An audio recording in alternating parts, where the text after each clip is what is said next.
Sanibonani, molweni, ndiyanamkela kwezaseTV-ni ngesiXhosa.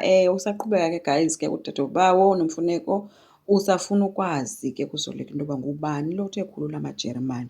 UZoleka ngelingeni ke guys uthe wabe uyaziphendulela ke esithi Dabs sasivumelene ngeeveki ezimbini. Uthe uDabs awuqale ke ntombi ukwenda, iinyawo zinodaka, at least bekumele uba wena undixelele mna okanye ufowunele uNonceba. Wabe sebuza into yoba uNonceba ubekhe wakufowunela na? Wathi omnye hayi. Wathi yabona ndimemba utshilo ke komnye wethu into yoba at least ndiyakhulula. ULazarus uthe esathi yangenela ke sithi this is not fair, kwathi cha yima kancinci ke ndoda, okanye wena uyandithandabuza. Wathula uLazarus wathi ke for le nto ke ndiyalwandisa kwexesha lakho lokuba unxibe amajerumane nge-2 weeks, then nale nto uba uphambi kwam ungathwelanga ntloko siyisa phaa ku-5 weeks yonke le nto. So ubala u-2 weeks lo bethe uzonxiba ngawo wakhulula plus lo 2 weeks azomnika wona, kusho ukuthi umnika iveki futhi ke yoba ahlale ethwele apha entloko ke ngoku. Khangaphendule ke guys ke uZoleka. So ke kutsho ukuthi ke baye bemka ke bashiyeka kuZoleka eqoqosha ke noNonceba ke. Bathe bancokolayo ke sithi ke kuNonceba le nto andiyibhilivi le nto eyenziwa apha, kodwa ke ekugqibeleni ndiyamazi uba uyenzela ntoni. Uhlulwa yimeko nokwamkela isimo sokuba ngukho le nto kaAzande, but ke ngoku umntu anikhangelayo unomlwisa ndim. But ke ngoku ndilwisa mna ngezinto eziyi-tradition, of which andizukwazi uphikisana nento yasemsebenzini nento eyi-tradition. Kunyanzelekile ndenze le nto ayifunayo. So abe sesithi kuLazarus, hayi kaloku ekugqibeleni awudingi permission yokukhulula ezi zinto, ungazinxiba nanini xa uzifuna uzikhulule nanini ngoba awuyo-prisoner wena, yabo. Wabe sesithi ke omnye hayi ekugqibeleni ndizokwenza le nto ayenzayo. UZoleka uthi myekeni guys, ndiyayibona le game yakhe azama uyidlala and nam ke ndiza kuyidlala. ULazarus ke kangapholisa eMaseko uvele waya straight kudadobawo apha afike ebhizi khona eclean flowers apha. Wamxelela ukuba Dabs, le into uyenzileyo izolo ibi-out of line. UNgcukana ke uye wathi gqi ke apho xa ngabe ephikisana ebuza uba kwenzeka ntoni. Naw uLazarus ke uyatsho into yoba hayibo uDabs uhlaze umkakhe phambi kwefemeli yonke.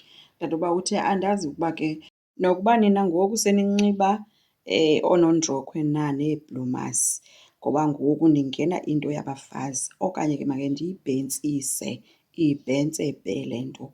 Wena wawunabafazi ababini, nditsho kuLazarus, nawe wawunonozamelo wakho, babeyilandela na imithetho? Mphenduleni.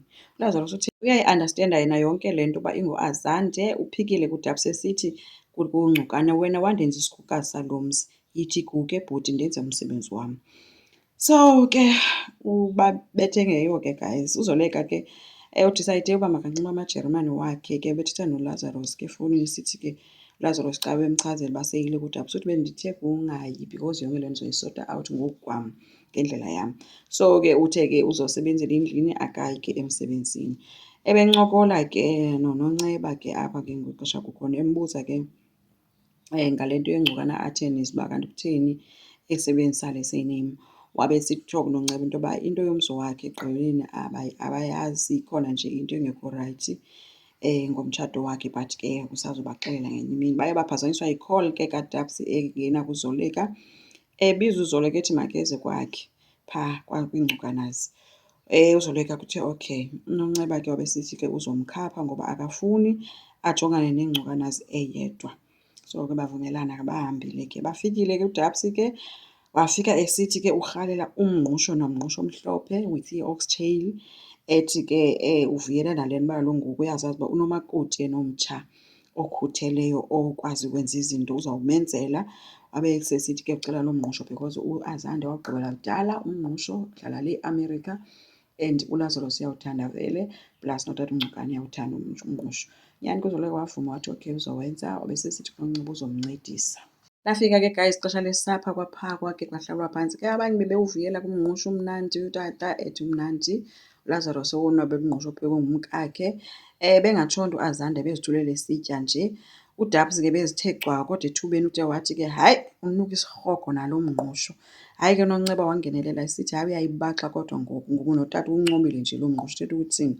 Kwenzekani kanye apha? Kutheni le nto ingathi nizimisele ngokuhlaza usiyolise nje? Yho, wangabe engakhange atsho nto ke sana. Wamngena udadobawo esithi nje wena umthetho wakho nje ubuphethwe kakubi emtshatweni wakho, ile nto unyuka ulapha.